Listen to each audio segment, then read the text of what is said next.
जय सच्चिदानंद सब बहन भाइयों को। कैसे हो आप सब लोग? मैं तो बहुत मज़े में हूँ। परमात्मा की बहुत कृपा है। आशा करती हूँ कि आप सब भी बहुत मज़े में ही होंगे। तो साधु के बारे में तो हम पिछले 3 दिन से बात कर रहे हैं। साधु कहो, संत कहो, गुरु कहो, जिन्होंने अपने अंदर पहले अपने को साध के अपने अंदर से खोज की कि हाँ मैं कौन हूँ, फिर हमें बताया।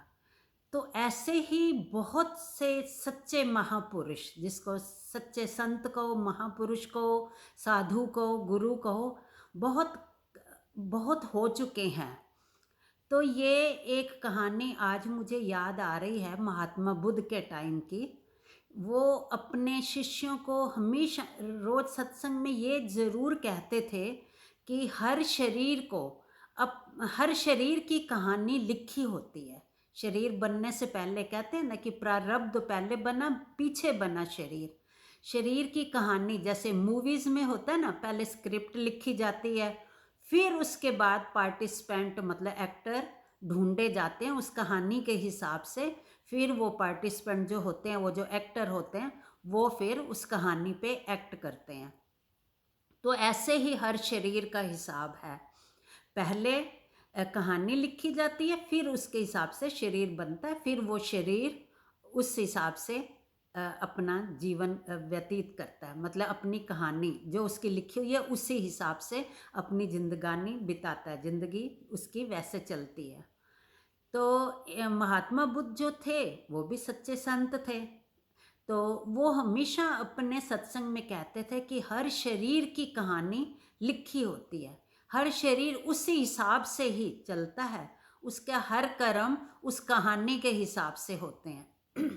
तो एक जो उनका शिष्य था उसको थोड़ा डाउट रहता था कि ये कैसे हो सकता, कहानी लिखी हुई है, हम तो जो चाहें कर सकते हैं, तो ऐसे कैसे की कहानी लिखी है, हम उस कहानी के हिसाब से अपनी जिंदगी चलाते हैं या हमारी ज़िंदगी चलती, ऐसे कैसे हो सकता है। तो उसको एक दिन डाउट होता है। तो डाउट तो उसको मतलब रहता था। तो वो एक दिन महात्मा बुद्ध से पूछ लेता है कि बुद्ध, आप रोज कहते हो कि हर शरीर की कहानी लिखी हुई है, तो उसी हिसाब से ही शरीर का मतलब वो जीवन चलता है, उस शरीर का जीवन वैसे उस कहानी के हिसाब से चलता है।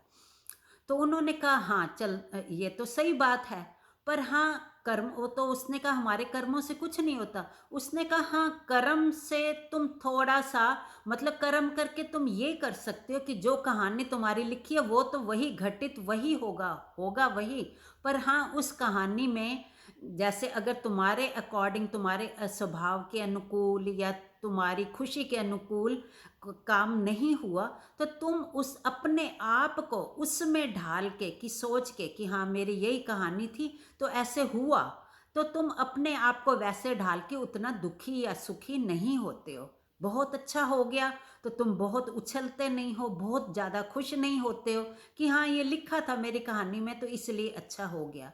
या कुछ बुरा हुआ तो हाँ मेरी कहानी में ऐसा लिखा था तो हो गया, तो मैं ज़्यादा उदास या दुखी नहीं होऊंगा। इतना तुम कर सकते हो कर्मों के हिसाब से, बाकी कहानी में जो लिखा वो तो होगा ही होगा। तो कहता अच्छा। तो वो एक दिन उसको महात्मा बुद्ध के आश्रम के किसी काम के लिए बाहर भेजते हैं।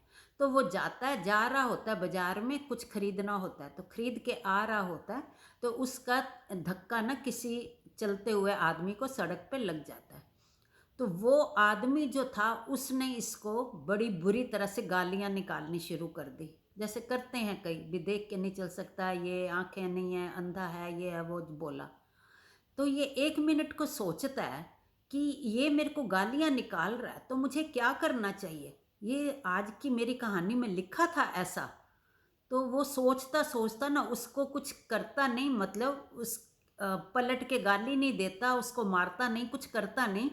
तो सोचता हुआ आ जाता है कि आज महात्मा बुद्ध से पूछूंगा कि मेरा कोई कसूर भी नहीं था, चलते चलते भीड़ में थोड़ा सा मेरा उसे धक्का लग गया तो उसने मुझे इतनी गालियां दी, तो ये क्या आज की मेरी कहानी में लिखा हुआ था।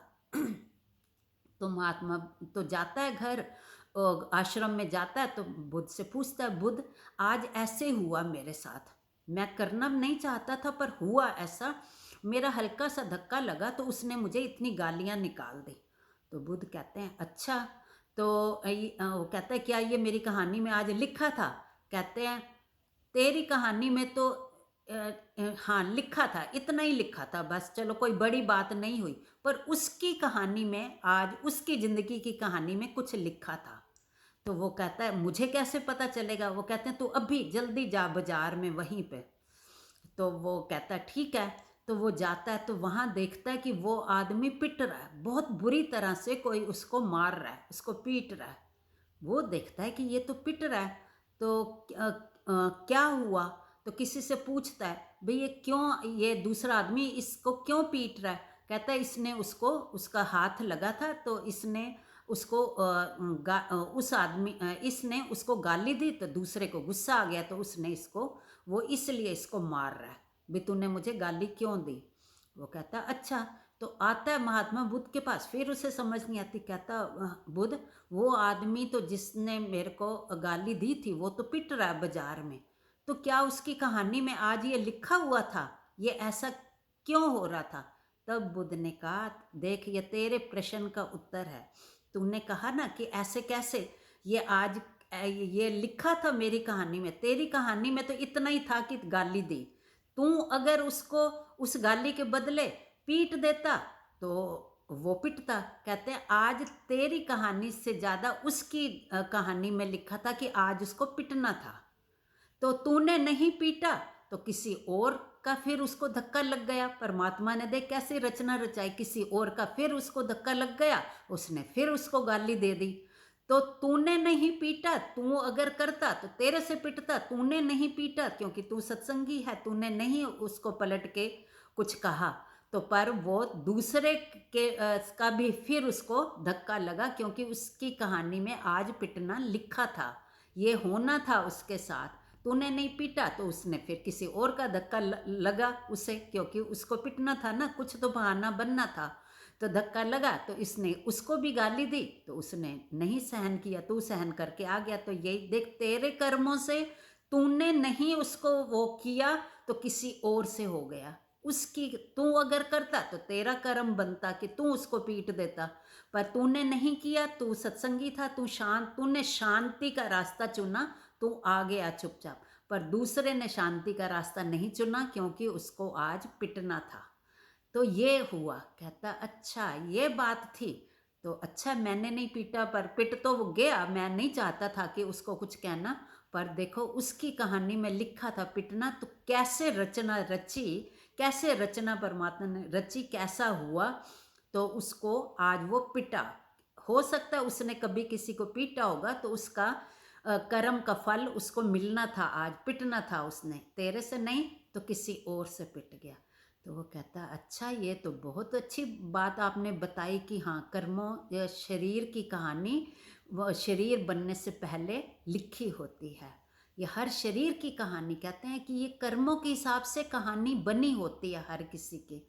तो वो जैसे जैसे कहते हैं ना ज़िंदगी, ये पहले भी बताया था हमने कि ज़िंदगी की किताब में अगला कल कौन सा पन्ना खुलेगा हमें नहीं पता, पर हाँ रोज नया पन्ना खुल रहा है, रोज की अलग कहानी, अलग स्टोरी लिखी है। आज हम जो प्लानिंग कर रहे हैं ना, कि ज़रूरी नहीं है कि वो हमारी प्लानिंग के हिसाब से कल हमारा बीतेगा, क्योंकि कल की हमारी हमें नहीं पता क्या कहानी लिखी हुई है, तो कल उस हिसाब से होगा। हम प्लानिंग तो कर सकते हैं पर ये ज़रूरी नहीं कि हमारी प्लानिंग से ही अगला दिन बीते। सोच देखो कई बार ऐसे होता है, सोचते हम क्या हैं कल कहीं जाएंगे, पर ऐसी कुछ घटना घट जाती है घर में या परिवार में, या रास्ते बंद हो गए, कुछ भी हो गया, हमने सोचा कल हम वहाँ जाएंगे पर कुछ ऐसा हो गया, घटित हो गया तो हम नहीं जा सके। प्लानिंग तो हमारी कुछ थी ना, हमने कुछ बनाई थी तो नहीं हो सकी। तो ऐसे प्लानिंग तो हम कर सकते हैं पर हर काम हमारी प्लानिंग से हो ये ज़रूरी नहीं है। प्लानिंग तो करनी पड़ती है, ज़िंदगी जी रहे हैं कि हमें कल क्या करना है, हम सोच के तो रखते ही हैं ना, हर कोई सोचता है, पर ये ज़रूरी नहीं है। अगर हम ये एक्सपेक्ट करके रखेंगे ना कि हाँ हमने सोचा तो है ऐसा करेंगे पर ज़रूरी नहीं है ऐसा हो, जब हम ये अंदर सोच के रखेंगे ना तो हमें दुख भी नहीं होता, फिर उस चीज़ से हमें दुख नहीं होगा क्योंकि हमने सोचा हुआ था एक्सपेक्ट किया हुआ था, हमने ऐसा सोचा है करने का, पर ज़रूरी नहीं है कि ऐसा हो। जब हम ऐसा अपने आप को बना लेते हैं ना, तो फिर हम दुखी नहीं होते, क्योंकि हमने एक्सपेक्टेशन नहीं रखी।